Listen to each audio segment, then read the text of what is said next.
Well, this week on Ask a Pastor, we had a question come in. What is the greatest threat to the local church? Now, there's not one right answer on this, and we talked about a bunch of different ones, but one of the things that we talked about a lot was the fact that Christians are a threat to the local church. And what we mean by that is Christians who don't see the value in church, who think it's optional, who don't see the benefit of being around a body of believers to help encourage and equip you along this journey that we're on.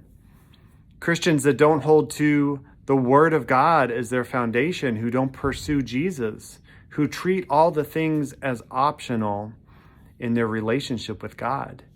Now, there is never going to be a perfect church, and that's what we have to remember too, is that even if we love Christ, sometimes his bride does not look like the one they serve.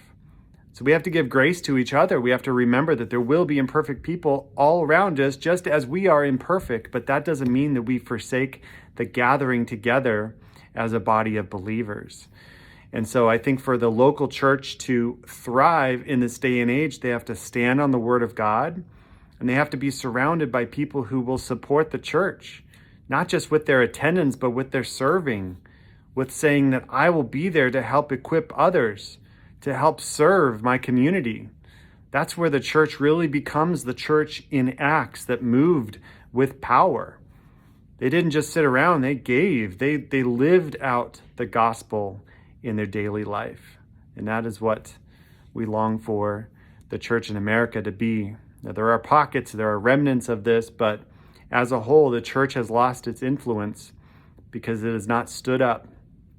It has not lived on a biblical foundation. So that's our prayer. Pray for your local church. Be a part of your local church. And thank you for the question. If you want to submit your question, go to lifepointaz.com/ask, and we'll see you next time on Ask a Pastor.